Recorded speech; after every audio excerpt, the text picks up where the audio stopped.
पारादीप, यहाँ पर इक्विटी और टाइम ऑफ इन्वेस्टमेंट, मैंने सुना short term investment, long term investment, trading और निवेश, इन सब चीज़ों का दांव पेच अगर मैं समझना चाहूँ तो वो कैसे मैं अपने मुनाफे के लिए इस्तेमाल कर सकती हूँ?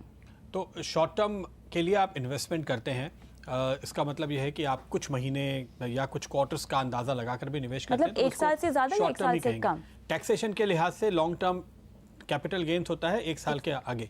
लेकिन जब आप इन्वेस्टमेंट की बात करते हैं तो आमतौर पे हम मानते हैं कि इक्विटी इन्वेस्टमेंट तो 5 साल 10 साल वाला होता है।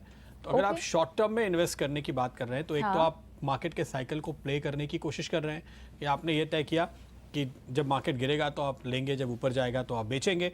ये भी एक शॉर्ट टर्म इन्वेस्टमेंट की स्ट्रैटेजी हो सकती है। अब आप हर क्वार्टर में ये ट्रेड कर लेना चाहते हैं या आप साल में एक बार अच्छे बड़े स्विंग को केवल ट्रेड करने की कोशिश करते हैं, ये आपका डिसीजन है। लेकिन एक जो खास बात जानने वाली है कि मार्केट में आप जब भी निवेश करते हैं या ट्रेड करते हैं तो आप ट्रेंड के साथ चलते हैं। तो चूंकि ट्रेंड ओवरऑल तेज़ी का है हमारे देश में, हमारे इक्विटी मार्केट में, और हम ये मानते हैं कि ये अगले 20-25 साल तक भी तेज़ी का ही रहने वाला है, तो हम आपको सलाह देते हैं कि आप 20 साल तक लगातार पैसे लगाइए और निकालने की मत सोचिए। लेकिन जब आप इक्विटी इन्वेस्टमेंट करने जाते हैं अलग अलग शेयरों में, सेक्टर में, तो उनके साइकिल अलग अलग हो सकते हैं। जैसे कि कमोडिटीज़ के साइकिल होते हैं, गोल्ड का एक साइकिल होता है। तो गोल्ड ने कभी ऐसा भी हुआ कि आपको 5 साल के अंदर 3-4 गुना रिटर्न दे दिया और कभी पिछले 5 साल में कोई रिटर्न नहीं दिया। क्रूड ऑयल में भी ऐसे ही साइकिल है, मेटल में, स्टील में, एल्यूमिनियम में ऐसे ही साइकिल चलते हैं। इंटरेस्ट रेट का भी एक साइकिल होता है। तो आप इन साइकिल्स को प्ले करने की कोशिश करते हैं ऐसे मामलों में। तो जब आपको ये लगता है कि मेटल में या कमोडिटीज़ में तेज़ी होने वाली है तो आप कमोडिटी स्टॉक्स में निवेश करते हैं उस समय।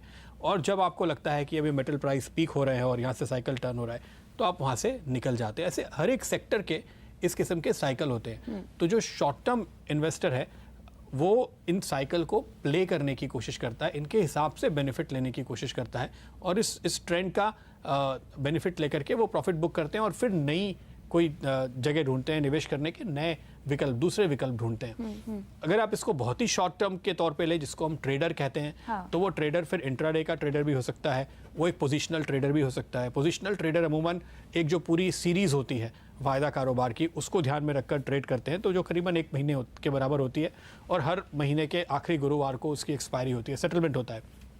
तो उस नज़रिए से अगर आप निवेश करते हैं तो आपकी स्ट्रैटेजी अलग होती है। अगर आप डे ट्रेडर हैं तो आपकी स्ट्रैटेजी अलग होती है। अगर आप पोजीशन रोल करके 2-3 महीने या 2-3 सीरीज़ को प्ले करना चाहते हैं तो फिर आपकी स्ट्रैटेजी अलग होती है। उस लिहाज से आपको अपने एंट्री और एग्जिट के पॉइंट ढूंढने होते हैं। जैसे कि हम लगातार हमेशा ये बात करते हैं कि लॉन्ग टर्म इन्वेस्टमेंट सबसे अच्छी चीज़ है, सबसे सही सटीक तरीका है। लेकिन ये बात भी समझने वाली है कि अगर आप सीख सकें, समझ सकें और कर सकें तो शॉर्ट टर्म इन्वेस्टमेंट से या ट्रेडिंग से भी आप अच्छा मुनाफा कमा सकते हैं।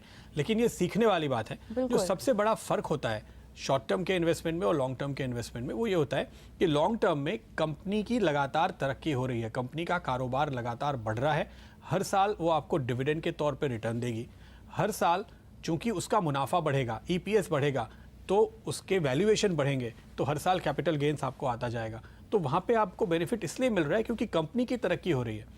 लेकिन जो शॉर्ट टर्म इन्वेस्टर है या जो ट्रेडर है जो कुछ हफ्ते, कुछ महीने, कुछ दिन के हिसाब से चलता है, वो दरअसल बाजार में दूसरे ट्रेडर्स के सामने खड़ा है और आप किसी और की गलती का फायदा उठा रहे हो। तो ये हम कहते हैं जीरो सम गेम, यानी end of the day short term के निवेशकों के बीच में किसी का मुनाफा, किसी का नुकसान। तो अगर आप सबसे स्मार्ट हैं तो ही आपका पैसा बनेगा। तो उसके लिए ज़्यादा सीखने की, ज़्यादा प्रोफेशनल होने की ज़रूरत है। अगर उतना नॉलेज आपको है, वो स्किल्स हैं, तभी आपके पैसे बनेंगे।